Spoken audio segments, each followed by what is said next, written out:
सभी को नमस्कार, सत श्री अकाल, जय हिंद, जय श्री राम, हर हर महादेव, सलाम। स्वागत है एक बार फिर से आप सभी का रेलवे टेस्ट पेपर। मेरा नाम है गगन।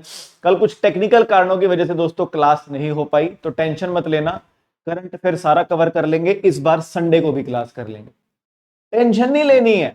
कल क्लास नहीं हुई ना, अब हम वैसे वीकली रिवीजन सैटरडे को करने वाले थे कल, यानी कि शनिवार को, अब हम उसको संडे को कर लेंगे और मंडे को अपनी रेगुलर क्लास चलती रहेगी। टेंशन नहीं लेने का। एक छुट्टी होनी थी, टेक्निकल कारण की वजह से हो गई, कोई बात नहीं। शुरू करते हैं बेटा, ज्यादा समय नहीं वेस्ट करेंगे। पहले आपको पता है हम क्या करेंगे, पिछली क्लास में जो करंट अफेयर्स किए थे उसकी सबसे पहले हम करने वाले हैं एमसीक्यू फॉर्मेट में रिवीजन, क्योंकि तभी तो पता लगेगा कि कुछ याद है भी कि नहीं। और फिर हम करेंगे आज के करंट अफेयर, जिनकी हम कल की क्लास करेंगे एमसीक्यू रिवीजन। तो शुरू करते हैं दोस्तों क्लास को फटाफट से। जिसने चैनल को सब्सक्राइब नहीं किया हुआ है जरूर कर लीजिए।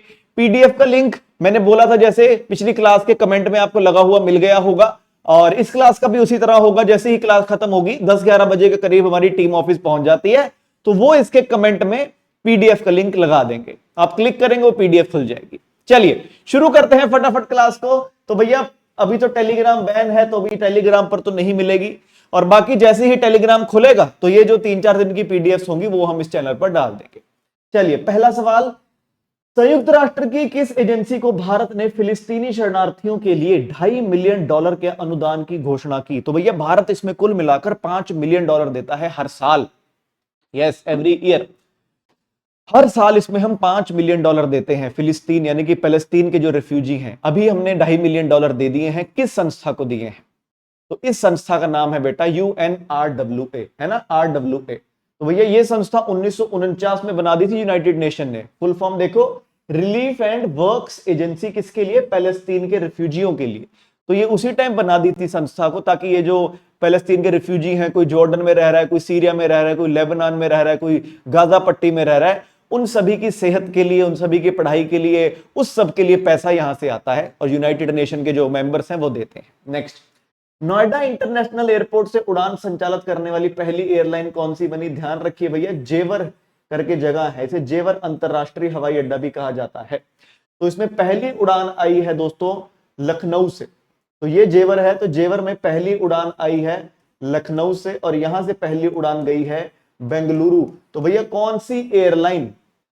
तो ये थी भैया इंडिगो। तो इंडिगो ने दोस्तों पहली बनी है जिसने यहां से उड़ान भरी है, यहां से जेवर से।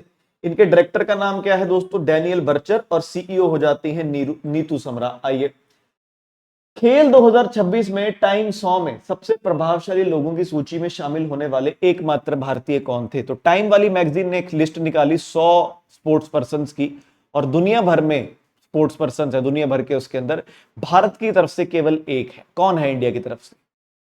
भैया ध्यान रखेंगे, इंडिया की तरफ से है भारतीय महिला क्रिकेटर स्मृति मंधाना। कौन है? स्मृति मंधाना इकलौती है। नेक्स्ट, किन दो भारतीय हवाई अड्डों को 12वीं प्रिक्स वर्साए विश्व के सबसे खूबसूरत हवाई अड्डों की सूची में शामिल किया गया है? याद कीजिए, एक हवाई अड्डे का नाम है डीबी पाटिल, और दूसरे हवाई अड्डे का नाम है लोकप्रिय गोपीनाथ बोर्डोलोई। लोकप्रिय गोपीनाथ बोर्डोलोई। तो जो बच्चा नया है उसे बता दो बेटा, इन सभी को हम पिछली क्लास में डिटेल में कर चुके हैं, अब इसका बस एमसीक्यू रिवीजन कर रहे हैं। अभी 10 मिनट के बाद जो हम आज के करंट अफेयर करेंगे, कल उसकी पहले एमसीक्यू रिवीजन करेंगे। इससे होता क्या है, पहली क्लास में आप पढ़ते हो थ्योरी, अगली में उसका करते हो आप एमसीक्यू, और हफ्ते के अंत में वीकली, महीने के अंत में मंथली। केवल क्लास में आने से एक करंट अफेयर्स को आप 4 बार पढ़ रहे हो, कैसे याद नहीं होगा? तो जवाब हो जाता है भैया गुवाहाटी और नवी मुंबई। नवी मुंबई का नाम है डीबी पाटिल, और गुवाहाटी वाले का नाम है लोकप्रिय गोपीनाथ बोर्डोलोई एयरपोर्ट। ये रहा गुवाहाटी वाला, ये रहा मुंबई वाला। कुल 7 हवाई अड्डे हैं, जिनमें से 2 भारत के। नेक्स्ट, लंबी दूरी की भूमि पर हमला करने वाली क्रूज मिसाइल का ओडिशा के तट से दूर किस द्वीप से सफलतापूर्वक उड़ान परीक्षण किया गया? चलिए बताइए। आपको मैंने बताया हुआ है, इस द्वीप को व्हीलर आइलैंड भी कहा जाता है, इस आइलैंड को व्हीलर आइलैंड भी कहा जाता है। चलिए, तो भैया ये टेस्टिंग करी है कहां पर? ये टेस्टिंग करी है भैया, ध्यान रखेंगे, अब्दुल कलाम आइलैंड पर, एपीजे अब्दुल कलाम आइलैंड पर करी है टेस्टिंग। फिर हमने डीआरडीओ के बारे में बात की थी। बताइए डीआरडीओ कब बना था? डीआरडीओ को नए अध्यक्ष मिले हैं जिनका नाम है राजेश कुमार सिंह। बताइए भैया डीआरडीओ की स्थापना कब की गई थी? डीआरडीओ की स्थापना कब की गई थी? तो डीआरडीओ की स्थापना की गई थी 1 जनवरी 1958 को। नेक्स्ट चलिए, भारत में टेलीग्राम को 22 जून तक किस परीक्षा के पेपर लीक की चिंताओं के कारण कथित रूप से, अरे चलिए बताइए कौन से पेपर की वजह से लीक कर दिया है, मतलब बंद बैन कर दिया? तो अभी तो पता कि आपसे पूछ, आपको याद है, प्रॉब्लम हो जाएगी 6-8 महीने के बाद, नहीं याद रहती चीजें, बंदा कंफ्यूज हो जाता है, नीट था कि एनटीए था कि सीयूईटी था कि एसएससी था। तो ध्यान रखेंगे, नीट के पेपर के लिए दोस्तों इसको बैन कर दिया। भगवान करे कल पेपर अच्छे से हो जाए, पता नहीं कोई कह रहे कल का भी लीक हो जाएगा, ये हो जाएगा, टेलीग्राम पर ये है वो है। टेलीग्राम अच्छा हुआ बैन हुआ, लेकिन बड़ी दिक्कतें हो रही है जो आप और हमारे जैसे दोस्तों पढ़ाई कर रहे हैं, क्योंकि बच्चों से कांटेक्ट नहीं हो पा रहा, बच्चों को पीडीएफ, बच्चों को लिंक्स ये नहीं दिए जा रहे। बट कोई बात नहीं, आज 20 तारीख हो गई है, 21 और 22 2 दिन की और बात। नेक्स्ट, फिर हमने पढ़ा था, इनके फाउंडर हैं पावेल और निकोलाई, इनके सीईओ हैं पावेल, हेडक्वार्टर है इनका दुबई यूएई में, 2013 में ये बना था। नेक्स्ट, प्रधानमंत्री मोदी को स्लोवाकिया का सर्वोच्च राष्ट्रीय सम्मान मिला, ये उनका कौन से नंबर का अंतरराष्ट्रीय सम्मान था? ध्यान रखना दोस्तों, स्लोवाकिया की राजधानी है ब्रातिस्लावा। यहां पर मोदी जी को दोस्तों एक और अंतरराष्ट्रीय सम्मान के साथ सम्मानित किया गया दोस्तों। कौन सा सम्मान था वो उनका? 31, 32, 33, 34। तो ध्यान रखेंगे बेटा, ये था मोदी जी का 33वां सम्मान, 33rd अंतरराष्ट्रीय सम्मान था। मोदी जी दोस्तों इकट्ठे करे जा रहे हैं, करे जा रहे हैं। नेक्स्ट, फ्रांस में आयोजित 52 नंबर के G7 शिखर सम्मेलन का विषय क्या था, थीम क्या थी? सबको पता है कि इस साल फ्रांस में हो चुका है, ईवियन करके जगह है दोस्तों, ईवियन में दोस्तों ये हुआ था। यहां पर भारत समेत टोटल 9 देशों को इनवाइट किया गया था एज गेस्ट कंट्रीज। बाकी जो G7 के 7 देश हैं वो तो आए ही थे, यूरोपियन कमीशन के हेड आए थे, यूरोपियन कमीशन काउंसिल के हेड आए थे, और बाकी 9 देश आए थे। इसका थीम क्या था? तो working together to address major international challenges, Hindi में बात करें तो इकट्ठे काम करके दुनिया के बड़े बड़े जो मुद्दे हैं, मसले हैं, उनको हल करना। एक्चुअली मसला तो एक ही है, बट एनीवे ये सभी देशों के प्रधानमंत्री, राष्ट्रपति, काउंसिल और कमीशन के। अगला सवाल वही है, कितने देशों के लीडर्स को बुलाया था? तो दोस्तों 9 देशों के लीडर्स को बुलाया था, लेकिन लेकिन लेकिन सऊदी अरब के लीडर नहीं आए। तो यहां पर देखिए आप, यहां पर 8 नाम लिखे हुए हैं, 9वां नाम क्योंकि है अरेबिया। तो हमने क्या सवाल पूछा है, कितनों को इनवाइट किया गया था? अब न्योता तो भेजा था, अब नहीं आए फंक्शन में, अब क्या कर सकते हैं? तो भैया ब्राजील, भारत, इंडिया, मतलब Brazil, Egypt, India, Kenya, south Korea, Qatar, Ukraine, UAE और सऊदी अरब को बुलाया था। सऊदी अरब वाले बेचारे दोस्तों नहीं आ सके किसी कारण की वजह से, पता नहीं हमको, और हमने क्या लेना, ठीक है तो सीरियसली हमने क्या लेना भैया, बुलाओ बुलाओ, नहीं बुलाना ना बुलाओ। ध्यान रखना, अगले साल अब 53 नंबर का दोस्तों G7 सम्मेलन 2027 में, ये अमेरिका में होने वाला है, अमेरिका में दोस्तों होने वाला है। Very very very important. Next, किस शहर ने 19वें मुंबई अंतरराष्ट्रीय फिल्म महोत्सव की मेजबानी की? ये तो मुंबई ही करेगा ना तो ध्यान रखना भैया, 19वां मुंबई अंतरराष्ट्रीय फिल्म फेस्टिवल मुंबई में हुआ। ये क्या सवाल बन गया, this is good. Opening film में बताइए, तो भैया आपको बताया था मैंने, ओपनिंग फिल्म, मिड फिल्म और क्लोजिंग फिल्म हमको याद करनी पड़ेगी। क्लोजिंग फिल्म अभी इन्होंने दोस्तों बताया नहीं है। ओपनिंग फिल्म में 3 फिल्में थी, याद कीजिए। आई नहीं, पता नहीं कौन थी भूल रहा हूं मैं नाम उनका। एजापीटो थी एक, तो एक good to talk to you ऐसे कुछ करके थी, और तीसरी थी टाइम एंड वाटर। 3 पिक्चरें थी, टाइम एंड वाटर, अजापीटो और good luck to you all, ये थी 3 पिक्चरें। फिर मिड फेस्टिवल भी थी दोस्तों, बताइए मिड फेस्टिवल फिल्में कौन सी थी? एक थी हाइना, एक थी इनी मिनी माइनी मो, तीसरी फिल्म कौन सी थी? तो ये तीसरी फिल्म थी I love you I leave you. ध्यान रखेंगे, ये थी 3 फिल्में, I love you I leave you, हाइना और इनी मिनी मिनीमो। नेक्स्ट, औषधि नियम 1945 की अनुमति सूची से हटाए जाने के बाद डॉक्टर के पर्चे की बिक्री के लिए किस प्रकार की दवाई को अनिवार्य कर दिया है कि अगर ये दवाई आपको अब लेनी है, डॉक्टर का प्रिस्क्रिप्शन होना जरूरी है? Painkiller, antibiotic, cough syrup या फिर एंट एसिड? नहीं तो हम जाके लेते, पैरासीटामोल ले सकते हो आप जाके, बिल्कुल। अजिथ्रोमाइसिन ले सकते हो, बिल्कुल। इनो ले सकते हो, बिल्कुल। कफ सिरप ले सकते हो, बिल्कुल। अब नहीं, सरकार ने बोल दिया कि हमारे जो ड्रग रूल्स है 1945 के अनुसूची के में हमने उन दवाइयों के नाम लिखे हैं जिनके लिए पर्चे की जरूरत नहीं पड़ती, लेकिन अब कफ सिरप लेने के लिए भी आपको पर्चे की जरूरत पड़ेगी, क्योंकि कुछ लोग नशे के लिए भी दोस्तों इसका इस्तेमाल करते हैं। अगर आपको नहीं पता बता दूं। नेक्स्ट, रावी और ब्यास जल विवाद न्यायाधिकरण का गठन किस वर्ष में किया गया था, जिसका कार्यकाल हाल ही में 1 वर्ष बढ़ा दिया? तो रावी ब्यास का ट्रिब्यूनल था और एक कृष्णा नदी का ट्रिब्यूनल था। ये क्योंकि विवाद चलते रहते हैं स्टेट्स के बीच में कि हम इस्तेमाल करेंगे पानी, हम डैम बनाएंगे, हम नहर बनाएंगे, इसलिए तो इन दोनों का कार्यकाल 1 1 साल के लिए बढ़ा दिया। तो रावी ब्यास ट्रिब्यूनल दोस्तों ये बना था दोस्तों कब? 1986 में। और कृष्णा पानी का जो कृष्णा जल विवाद न्यायाधिकरण ये किस साल में बना था? तो भैया ये बना था 2004 में। नेक्स्ट चलिए बताइए मुझे कि भैया कृष्णा का जो पंगा है कौन कौन सी स्टेट्स में है, मतलब उनमें से ये स्टेट नहीं है? महाराष्ट्र, कर्नाटका, तमिलनाडु, तेलंगाना। बताइए इन चारों में से कौन सी स्टेट का डिस्प्यूट नहीं है? नहीं है पूछा है। महाराष्ट्र का है बिल्कुल, कर्नाटक का है बिल्कुल, तमिलनाडु का है पता नहीं, तेलंगाना का है पता नहीं। तो जवाब हो जाता है भैया तमिलनाडु, क्योंकि कौन कौन सी स्टेट्स हैं? आंध्र प्रदेश तो तेलंगाना होगा, कर्नाटक और महाराष्ट्र, तमिलनाडु दोस्तों नहीं है। Very very very important question. Next, Smriti Mandhana महिला अंतरराष्ट्रीय क्रिकेट में कौन सा रिकॉर्ड बनाने वाली पहली खिलाड़ी बनी है? तो इन्होंने 500 चौके, 600 चौके, 700 चौके, 800 चौके क्या कर दिया स्मृति मंधाना ने? अब एनटीपीसी वाला कुछ इस तरह सवाल पूछता है, नहीं तो पहले पता क्या पूछता? सबसे ज्यादा चौके लगाने वाली महिला कौन बन गई है T20 क्रिकेट में? 600 चौके लगाने वाली पहली महिला कौन बन गई? स्मृति मंधाना। लेकिन अब रेलवे वाले खुराफाती हो रहे हैं, वो पंगा लेना चाह रहे हैं, तो ध्यान रखेंगे भैया 600 चौके लगाने वाली पहली महिला बन गई है दोस्तों स्मृति मंधाना। ये आपको कराया नहीं था शायद मैंने, कि करवा दिया था? ये करवाया नहीं आपको मैंने। चलिए अब पढ़ाई शुरू करते हैं आज की। तो भैया स्मृति मंधाना पहली महिला बन गई है दुनिया में। कौन भैया? दुनिया में पहली महिला बन गई है जिसने 600 चौके लगा दिए हैं। First women in the world जिसने 600 चौके लगा दी हैं, लेकिन T20 क्रिकेट में। अब T20 क्रिकेट में अंतरराष्ट्रीय भी आएगा, जैसे कि अभी वर्ल्ड कप चल रहा है, और जो WPL खेलती हैं वो भी आएगा। तो ध्यान रखेंगे भैया स्मृति मंधाना 600 चौके लगाने वाली दोस्तों पहली खिलाड़ी बन गई है। इनके बाद दूसरे नंबर पर दोस्तों कोई न्यूजीलैंड की सूजी बेट्स आती हैं, और सूजी बेट्स की केवल 521 चौके हैं। सिर्फ 521 चौके हैं दोस्तों, सोचिए। तो टॉप पर कौन? स्मृति मंधाना। दूसरे नंबर पर कौन दोस्तों? सूजी बेट्स है। आइए, और जैसे शुरू तो कर ही चुके हैं करंट अफेयर, आइए अगला चलते हैं।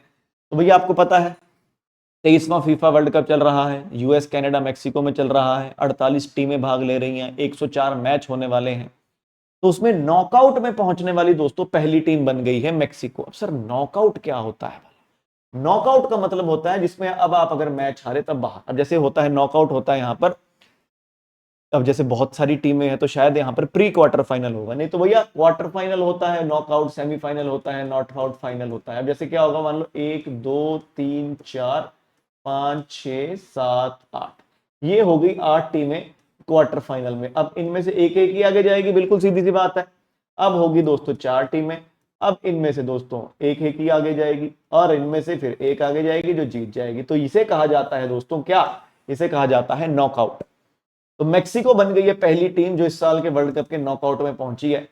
तो फीफा वर्ल्ड कप के जो सह मेजबान है मैक्सिको ने, मैक्सिको के ग्वाडलजारा स्टेडियम में दक्षिण कोरिया पर 1-0 की जीत के साथ नॉकआउट दौर में पहुंचने वाली दोस्तों पहली टीम बन गई है। तो वेरी वेरी वेरी इंपॉर्टेंट हो जाता है भैया। वर्ल्ड कप आ चल रहा है, बहुत सारी करंट अफेयर बनने वाले हैं इससे, बट थोड़ी सी खुशी की बात भी, दुख की बात भी ये है कि इंडिया नहीं खेल रहा। खुशी की बात इसलिए क्योंकि इंडिया नहीं खेल रहा तो ज्यादा सवाल बनेंगे नहीं। दुख की बात यह है कि इंडिया नहीं खेल रहा। कोई बात नहीं, लेट्स होप कि 2030 में जब 100 साल पूरे हो जाएंगे फीफा वर्ल्ड कप को, क्या पता इंडिया खेल ले, है ना। इंडिया के लिए एक लाइक बनता है कि नहीं? इस बात पर तो बनता है ना। तुम वैसे तो मेरी कही बात पर लाइक करते नहीं, क्लास देखते हो तुम, अच्छा लगता है तुमको, लाइक तुम करते नहीं। इंडिया के लिए एक लाइक दोस्तों, क्या बात है। तो ध्यान रखेंगे जो बात मैंने आपको बताई अभी, क्या बताई? किसी को नहीं बताना आपने, क्या नहीं बताना? आपने नहीं बताना कि इस बार फीफा वर्ल्ड कप का 23वां संस्करण चल रहा है। ये फीफा वर्ल्ड कप 3 शहरों में चल रहा है, यूएस में, कनाडा में और मेक्सिको में। इसलिए 3 ही इनके मैस्कॉट है। मेक्सिको का मैस्कॉट है जैगुआर जिसका नाम है जायू। कनाडा का मैस्कॉट है मूज जिसका नाम है मेपल। और यूएसए का मैस्कॉट है बॉल्ड ईगल, गंजा ईगल, बॉल्ड। कुर्सी घूमे जा रही है मेरी उसको अलग मेरे को कंट्रोल करना पड़ रहा है। बॉल्ड ईगल, इसका नाम है क्लच। ध्यान रखेंगे भैया, इस बार सबसे ज्यादा टीमें भाग ले रही हैं, 48 टीमें भाग ले रही हैं, सबसे ज्यादा मैच हो रहे हैं इस बारी दोस्तों, 104 मैच इस बार खेले जा रहे हैं। अगला जो वर्ल्ड कप होगा वो शायद दुनिया का सबसे बड़ा वर्ल्ड कप हो, मतलब ये भी सबसे बड़ा है। अब अगला जो हो रहा है ना वो 6 देशों में हो रहा है पहले तो स्पेन, पोर्चुगल और मोरक्को, इन 3 देशों में हो रहा है। इसके अलावा क्योंकि 100 साल पूरे हो जाएंगे फीफा वर्ल्ड कप को, तो पहली बार 1930 में उरुग्वे में हुआ था, उरुग्वे ने ही जीता था। तो एक मैच, एक मैच उरुग्वे, एक मैच पैराग्वे और एक मैच अर्जेंटीना। ऐसा करने की दोस्तों इन्होंने सोचा है। कब? 2030 में हम ऐसा करने वाले हैं, 2030 में। और 64 टीमों का दोस्तों सोच रहे हैं कि 64 टीम्स हो जाएंगी। फिर उसके बाद उससे अगला 23 है, ये 24वां, तो 25वां एडिशन जो होने वाला है दोस्तों 2034 में, वो होगा सऊदी अरेबिया। तो ये थोड़ा सा दोस्तों स्टैटिक जी के आपको पीडीएफ में ही मिल जाएगा, टेंशन मत लीजिएगा। और राइटिंग पर मत जाओ, इसको ना, इन चीजों को ना खुद नोट करना होता है, क्योंकि पेपर से पहले पीडीएफ नहीं ढूंढोगे। तो राइटिंग में मत जाओ, सुनो और समझो जो इंपॉर्टेंट चीजें हैं। बढ़िया लगे तो लाइक भी करते रहो, है ना। आओ, तो भैया इंडिया के एक प्रोफेसर हैं दोस्तों, बिमल एन पटेल। ये जजशिप जीत चुके हैं, कहां की? अंतरराष्ट्रीय tribunal for the law of the sea. नाम से ही क्लियर है कि भैया समुद्र के कानून के लिए अंतरराष्ट्रीय न्यायाधिकरण में न्यायाधीश का पद हासिल कर लिया है। अब सी मतलब क्या है? समंदर में कैसे डील करेंगे, क्या है समंदर के कानून, कौन पहले जाएगा, कैसे जाएगा, जैसे सुएज कैनाल है, कौन एंटर करेगा पहले, किसके इंटरनेशनल वाटर्स में आप जा सकते हो, वो सभी चीजें दोस्तों।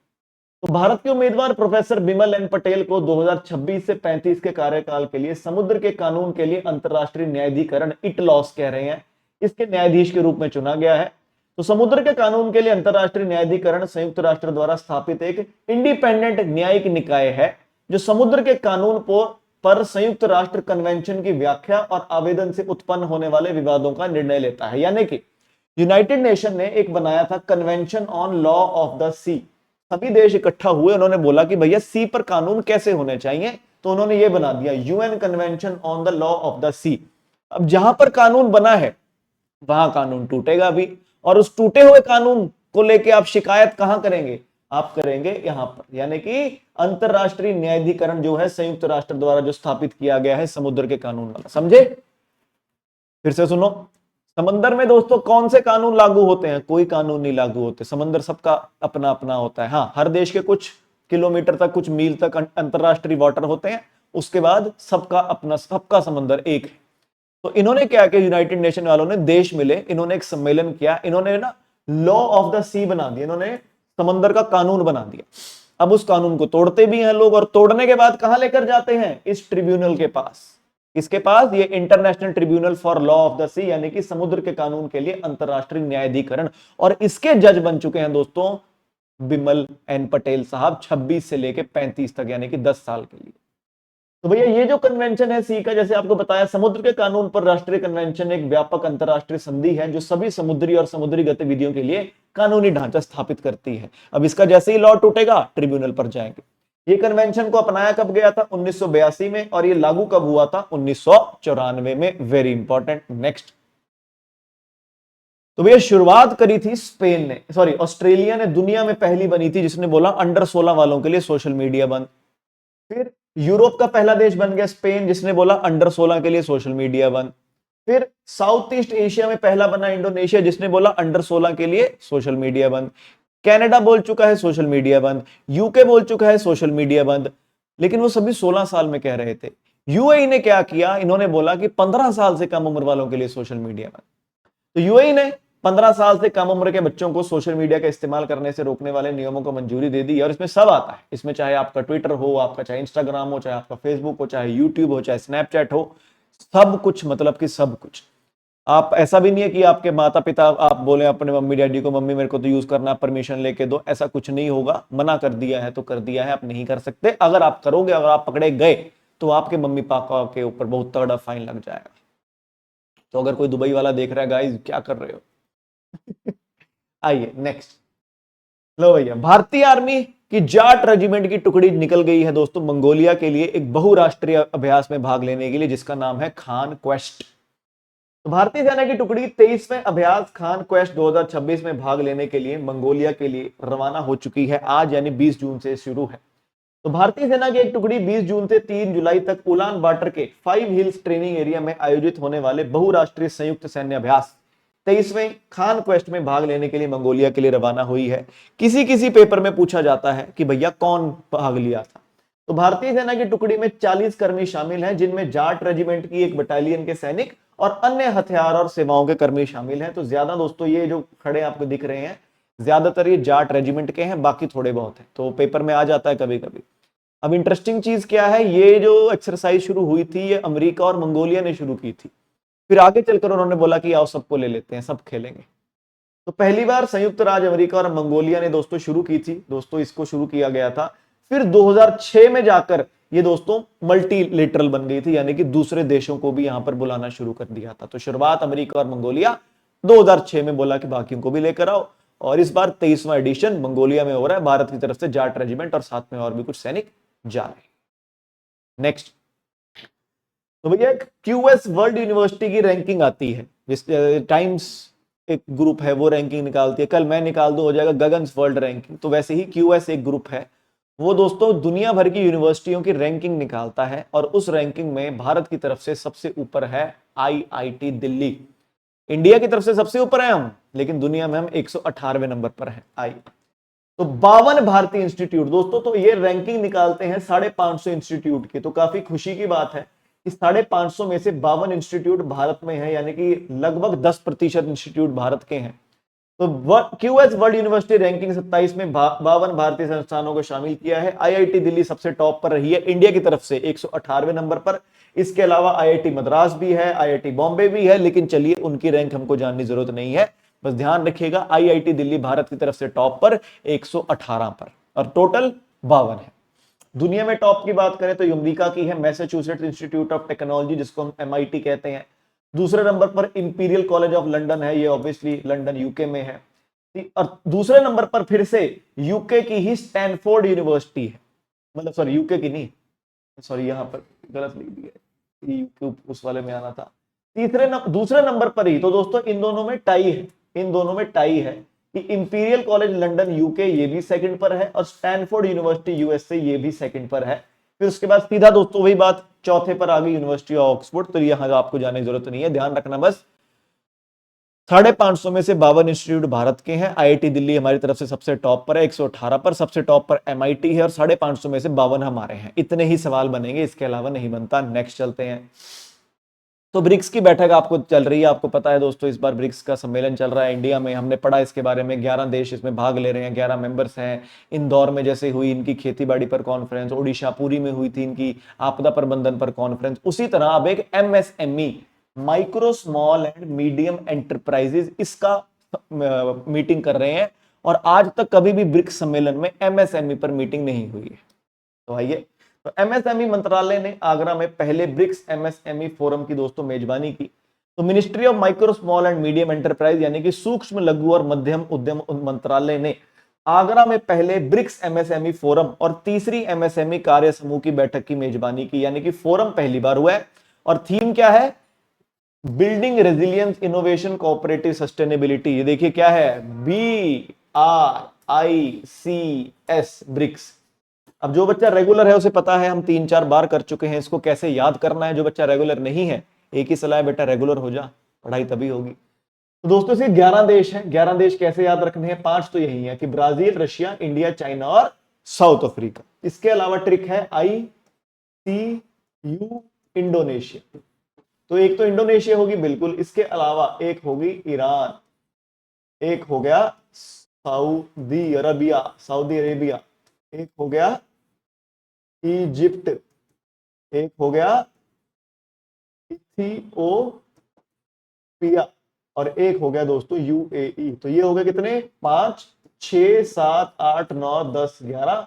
तो 11 मेंबर्स हैं दोस्तों ब्रिक्स के। कोई हेडक्वार्टर नहीं होता ब्रिक्स का, कोई सेक्रेटरी जनरल, डायरेक्टर जनरल नहीं होता ब्रिक्स का।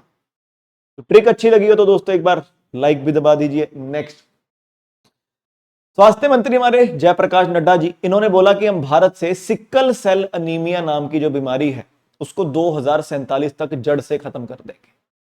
स्वास्थ्य मंत्री जगत प्रकाश नड्डा ने 47 तक सिक्कल सेल रोग को खत्म करने की प्रतिबद्धता दोहराई। सिक्कल सेल क्या हो जाता है? आपके खून में होता है हीमोग्लोबिन, वो रेड ब्लड सेल्स ऐसे होते हैं ना आपके। सिक्कल सेल होने के बाद आपके सेल्स ऐसे तीखे तीखे से हो जाते हैं। और पढ़ते हैं, पढ़ाता हूं, सब पढ़ाता हूं। तो यूनियन हेल्थ मिनिस्टर नड्डा साहब ने बोला कि सरकार कोशिश कर रही है कि भारत को हम सेफ बनाए, सुरक्षित बनाए और सेहतमंद बनाए।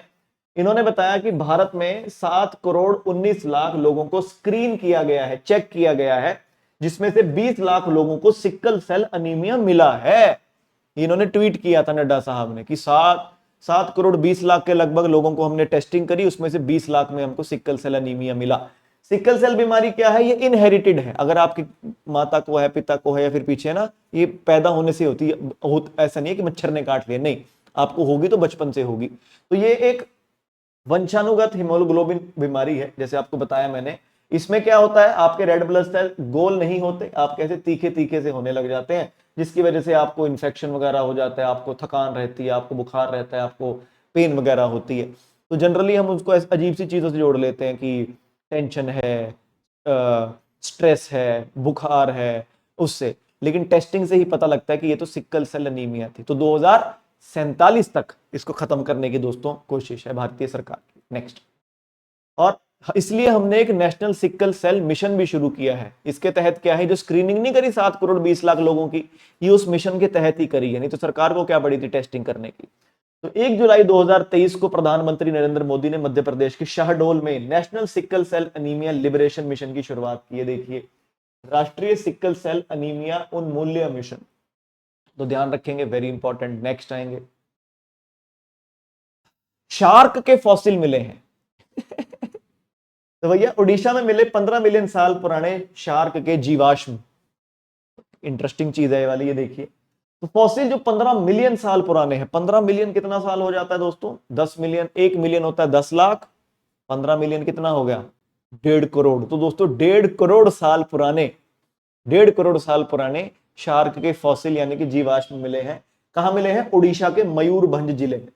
तो यहां पर कह रहे शार्क के दांत हैं, शार्क की रीढ़ की हड्डी है, मछली की कह रहे क्या कहते हैं, मछली की हड्डियां हैं, और माइक्रोस्कोपी वगैरह वगैरह मिले हैं बूढ़ा बलांगा नदी के पास। तो ध्यान रखेंगे भैया, शार्क के जीवाश्म मिले हैं। कहां मिले हैं? ये मयूरभंज जिला उड़ीसा में मिले हैं, और ये बूढ़ा बलांगा इस नदी के दोस्तों पास मिले हैं। तो फॉसिल किसी मयोकीन इपोच, क्या है? जीवाश्म मियोसेन युग से संबंधित है। ये कोई समय होगा ना, जैसे हम बोलते हैं ना 2000, 2002, 2003। तो अभी 1.5 करोड़ साल पहले क्या साल ढूंढे? तो बोला मियोसीन युग है जो। तो यहां पर है, कह रहे, और ये युग 23 मिलियन साल से लेकर 5.3 मिलियन साल तक चला था, यानी कि 2 करोड़ 30 लाख साल पहले से लेकर 53 लाख साल पहले तक ये युग चला था। उसी के बीच आता है 15 मिलियन भी। तो ये जीवाश्म कब के बताए गए हैं? मियोसीन युग के बताए गए हैं। और इससे यही हमको पता लगता है कि एक टाइम पर उड़ीसा भी पानी के अंदर होगा। एक टाइम हुआ होगा ना कभी कि उड़ीसा भी पानी के अंदर हुआ होगा, वो बिल्कुल हुआ होगा, ऐसा इससे पता लगता है हमको। तो फॉसिल कह रहे स्टूडेंट्स गए थे घूमने। कहां के स्टूडेंट थे? Doctor Debabrata Nandi, assistant professor थे PG department of remote sensing और जीआईएस नॉर्थ उड़ीसा यूनिवर्सिटी के, और महाराजा श्री रामचंद्र भांजादेव यूनिवर्सिटी के बच्चे गए थे फील्ड ट्रिप पर, और वहां पर जीवाश्म ढूंढ कर ले आए। याद नहीं करना किसने ढूंढा। लोकल लोग हैं जो मयूरभंज जिले के, जब उनसे बात कीजिए हड्डियां आपने देखी, कह रहे हाँ जी इनको तो बचपन से देख रहे हैं। कह रहे तुमने बताया क्यों नहीं? कह रहे हम तो इनको असुरों की हड्डी मानते थे। कह रहे क्या? कह रहे हम इनको असुरों की हड्डी मानते थे। तो ये देखिए, मयूरभंज जिले के स्थानीय निवासी लंबे समय से जीवाश्म अवशेषों को असुर हड्डा कहते हैं, जो एक स्थानीय शब्द का अर्थ है जिसका अर्थ है राक्षस की हड्डियां। यह शब्द असामान्य हड्डी जैसे अवशेषों से जुड़ी क्षेत्रीय लोक स्मृति का हिस्सा है। तो लोगों को लगता है कि अजीब सी हड्डियां हैं, किसी ने कभी कहानी बना दी, उन्होंने बोला है तो राक्षस की हड्डियां रही थी, पहले राक्षस रहते थे यहाँ पे। तो ये है, इंडिया है, कहानियां तो होंगी भैया, क्या बात कर रहे हो। चलिए नेक्स्ट चलते हैं। पहले ये देखो, देखा आपने क्या चीज है? एक पिक्चर आई थी अक्षय कुमार की, इंटरनेशनल खिलाड़ी, तो उसमें अक्षय कुमार आता है इस पर चढ़ के। तो भारतीय कोस्ट गार्ड ने पहला भारत में बना हुआ, इसे कहा जाता है हवरक्राफ्ट। हवरक्राफ्ट पानी में भी चल लेता है, मिट्टी में, कीचड़ में, दलदल में, जमीन पर, हर जगह पथरीली हो, हर जगह चल जाता है। पहला भारत में बना हुआ हवर क्राफ्ट, पहला स्वदेशी हवर क्राफ्ट दोस्तों क्राफ्ट भारतीय कोस्ट गार्ड ने शामिल किया। तो आइए, तो भारतीय तटरक्षक बल ने अपना पहला स्वदेशी एयर कुशन वाहन शामिल किया है जिसे H-561 नाम दिया गया है। यह हवरक्राफ्ट का निर्माण गोवा में Chowgule and company private limited के शिपयार्ड में किया गया था और यह बल के निर्माण अधीन 6 स्वदेशी एसीवी में से एक है। एसीवी यानी एयर कुशन व्हीकल, क्योंकि नीचे तो ये कुशन ही लगा हुआ है ना इसके। तो ध्यान रखेंगे, चौगुले कंपनी है कोई गोवा की, वो 6 बना रही है, 6 में से पहला बना के भारतीय कोस्ट गार्ड को दे दिया है। तो पिछले साल ही दोस्तों इनका कॉन्ट्रैक्ट हुआ था। तो 6 एसीवी का निर्माण आत्मनिर्भर भारत से जुड़ी एक स्वदेशी जहाज निर्माण परियोजना के तहत किया जा रहा है। इन हवरक्राफ्ट के अधिग्रहण के लिए अनुबंध पर रक्षा मंत्रालय और Chowgule and company private limited ने 24 अक्टूबर को साइन किए थे। बड़ा इंटरेस्टिंग चीज है। कोस्ट गार्ड की बात की जाए तो स्थापना 1978, इनके 26वें डायरेक्टर जनरल हैं परमेश शिवामणि और हेडक्वार्टर हो जाता है नई Delhi. Very very very important. समझ आ रहा हो तो एक बार लाइक करो, कमेंट नहीं करोगे मुझे पता है तुम्हारी स्याही खत्म हो जाएगी उंगली की। लेकिन अच्छी लग रही हो क्लास दोस्तों, दिल से पूछ रहा हूं, अगर अच्छी लग रही हो, प्रेजेंटेशन बढ़िया लग रही हो तो दोस्तों एक बार वीडियो को ना लाइक जरूर करते रहो। नेक्स्ट, अब आजकल जैसे एआई आ गया है, तो हमारी जो दोस्तों इंडिया में जैसे इंश्योरेंस कंपनीज है, इंश्योरेंस जो हमारा सेक्टर है उसे कौन रेगुलेट करता है? उसे करता है IRDAI, है ना, insurance regulatory development authority of India. अब इन्होंने बोला, एक कमेटी बनाई कि वो देखेंगे कि एआई को हम इंश्योरेंस सेक्टर में कैसे लेके आए। तो संदीप के शुक्ला ने बीमा क्षेत्र के लिए एआई कार्य समूह की अध्यक्षता की, तो इनको बना दिया उसका अध्यक्ष। तो भारतीय बीमा नियामक और विकास प्राधिकरण, जैसे मैंने बोला इंश्योरेंस रेगुलेटरी और डेवलपमेंट अथॉरिटी ऑफ इंडिया ने बीमा क्षेत्र के लिए आर्टिफिशियल इंटेलिजेंस पर 7 सदस्यीय कार्य समूह का गठन किया। अब 7 सदस्यों के नाम जानने दोस्तों आपको बिल्कुल भी जरूरी नहीं है, आपको बस इतना ध्यान रखना है कि भैया इसके अध्यक्ष कौन रहे हैं। तो ध्यान रखेंगे, अध्यक्ष इसके हैं संदीप के शुक्ला, डायरेक्टर हैं जो international institute of information technology Hyderabad. कौन है ये? IIIT हैदराबाद के दोस्तों हेड है संदीप के शुक्ला। बाकी मैं लिखकर जरूर लाया हूं, पढ़ना चाहो तो दीपक गायकवाड़ है जनरल मैनेजर IRDAI के, ये भी मेंबर हैं। उसके अलावा कोई CERT से है कोई, ये आपको याद नहीं करना है, बस ध्यान रखेंगे कि संदीप के शुक्ला हैं जो, संदीप के शुक्ला हैं जो, वो बन गए हैं दोस्तों इस IRDAI की जो कमेटी है एआई के, उसके अध्यक्ष। तो करेंगे क्या भैया? आप पढ़ना चाहो पढ़ो कि भैया कैसे एआई का इस्तेमाल करें, कैसे हम घोटाले पकड़ें, कैसे हम लोगों के लिए आसान चीजें बनाएं, कैसे हम और नई पॉलिसीज तैयार करें, कैसे पारदर्शिता बढ़ाएं, उस सभी के बारे में बातचीत होगी। तो ध्यान रखेंगे, insurance regulatory and development authority of India ने संदीप के शुक्ला को एआई पर कमेटी का दोस्तों अध्यक्ष बनाया है। इसकी खुद की स्थापना 1999 में हुई, हेडक्वार्टर हैदराबाद में, और अध्यक्ष हो जाते हैं इनके अजय सेठ। Very important. Next, north east का सबसे बड़ा ऑर्गेनिक मसालों की प्रोसेसिंग का प्लांट का उद्घाटन हुआ है दोस्तों मेघालय के अंदर। ये निर्मला सीतारमण जी गई थी दोस्तों उद्घाटन करने। तो बस इतना ही है करंट अफेयर कि भैया निर्मला सीतारमण ने मेघालय की री भोई जिले के भोई रिमबोंग में पूर्वोत्तर के सबसे बड़े जैविक मसाला प्रसंस्करण संयंत्र यानी कि दोस्तों ऑर्गेनिक मसाला की प्रोसेसिंग प्लांट का उद्घाटन किया। यह सुविधा ईस्टर्न री भोई ऑर्गेनिक फार्मर प्रोड्यूसर कंपनी द्वारा स्थापित की गई थी और साल में 10,346 मीट्रिक टन मसालों को दोस्तों प्रोसेस करती है। बाय गॉड, तो नॉर्थ ईस्ट का सबसे बड़ा मसालों का यूनिट हो गया है। निर्मला सीतारमण जी ने उद्घाटन किया है, री भोई जिले में हुआ है। कंपनी का नाम क्या है? री भोई ऑर्गेनिक फार्मर प्रोड्यूसर कंपनी। तो इतना ध्यान रखना है। ऑर्गेनिक स्पाइसिंग में क्या होगा कि उसको साफ कैसे करना है, ठीक है जी। जैसे काली मिर्च है, कहीं आपने मोटी देखी हो, कभी आपने छोटी देखी होगी। ग्रेडिंग करनी है, सुखाना है, पैक करना है, और मसालों में एक्स्ट्रा क्या डालना है, प्रोटीन डाल दे मसालों में, तो वो सभी चीजें जो है वो यहाँ पर देखी जाएंगी। चाहे हल्दी की बात हो, अदरक की हो, काली मिर्च की हो, इलायची की हो, मिर्च की हो, सब कुछ होगा जो वो यहाँ पर होगा। तो नॉर्थ ईस्ट की सबसे बड़ी ऑर्गेनिक मसालों की प्रोसेसिंग कंपनी दोस्तों खुल चुकी है, उद्घाटन किया है निर्मला सीतारमण ने मेघालय में, री भोई जिले में। नेक्स्ट, तो भैया भारत और यूके ने पिछले साल एक फ्री ट्रेड एग्रीमेंट पर साइन किया था, जिसके तहत बहुत सारी चीजें सस्ते होने वाली थी। गाड़ियां हो, चाहे स्कॉच विस्कीज हो, बहुत सारी चीजें सस्ती होने वाली थी। तो अब 15 जुलाई से वो दोस्तों फ्री ट्रेड एग्रीमेंट लागू होने वाला है। तो वही खबर है दोस्तों, पढ़ते हैं आइए। तो भैया भारत ब्रिटेन मुक्त व्यापार समझौता 15 जुलाई को लागू होने वाला है। 6 मई 25 को दोनों पक्षों के सैद्धांतिक रूप से समझौते पर पहुंचने के बाद 24 जुलाई 25 को समझौते पर हस्ताक्षर किए थे, जैसे मैंने बोला था कि पिछले साल। अब चीजें सस्ती ऐसी होंगी कि जैसे इंडिया के जो विस्की है वो 150% महंगी होती थी, अब 40% रह जाएंगी। मतलब पहले 100 रुपए की अगर बाहर से विस्की आ रही थी तो इंडिया में 250 रुपए की बेच रहे थे, अब 140 की बिकेगी। गाड़ियों की बात की जाए, गाड़ियां अगर बाहर से 100 रुपए की आई थी तो यहाँ 200 की बेच रहे थे, अब 110 रुपए की बेचेंगे। तो काफी सारी चीजों पर दोस्तों सस्ता होने का मतलब अच्छी बात है। तो सिर्फ शराब नहीं, सब कुछ सस्ता होगा जो भी हम यूके से मंगाते हैं। हम उसी तरह हमारा भी, हम यहाँ से बाहर कोई चीज बेचेंगे तो उस पर टैक्स नहीं लगेगा ऐसे। तो ध्यान रखेंगे 15 जुलाई से, तारीख पूछ लेता है दोस्तों रेलवे एसएससी वाले, 15 जुलाई से ये लागू होने वाला है। और इसके प्रधानमंत्री हैं कीर स्टारमर और उप प्रधानमंत्री नए बने हैं डेविड लेमी। राजधानी लंदन है और करेंसी हो जाती है इनकी pound sterling, very important. Next, लो भैया ये थी हमारी आज की क्लास, और बस होमवर्क लेकर जाइए। आज का आपका होमवर्क है, जो जो बच्चे दोस्तों इस वीडियो को देख रहे हैं, इस वीडियो कमेंट सेक्शन में आपको 3 जवाब देने हैं, बहुत इंपॉर्टेंट जवाब। पद्म पुरस्कार मिले हैं 2026 में, आपको बस 3 सवाल देने हैं। टोटल कितने मिले हैं पद्म विभूषण, भूषण और श्री मिलाकर, और उन टोटल में औरतों को कितने दिए गए हैं, और उन टोटल में गैर भारतीय, चाहे वो नॉन इंडियन हो चाहे एनआरआई हो कुछ भी हो, वो कितने दिए गए हैं। सिर्फ ये 3 सवाल आपको देने हैं और जवाब देने हैं ऑब्वियसली। और जवाब देंगे तो अगली क्लास जब होगी दोस्तों उसमें मैं आपके नाम पढ़ूंगा जिन जिन बच्चों ने जवाब दिया होगा। ज्यादा कुछ नहीं होता देखो जवाब देके, बच्चों को कई बार लगता है कि मैं क्यों दूं, मर्जी है। मैं बस ये चाहता हूं कि कम से कम लिख के की हुई चीज याद रह जाती है, और ये चीज अगर आपने नहीं आती अगर आपको तो बिल्कुल देखो और अभी लिखो उसको, अगर आती है तो फिर लिखो, है ना। चलिए सभी को नमस्कार, जय हिंद जय भारत, मिलेंगे कल सुबह 6 बजे, बाय।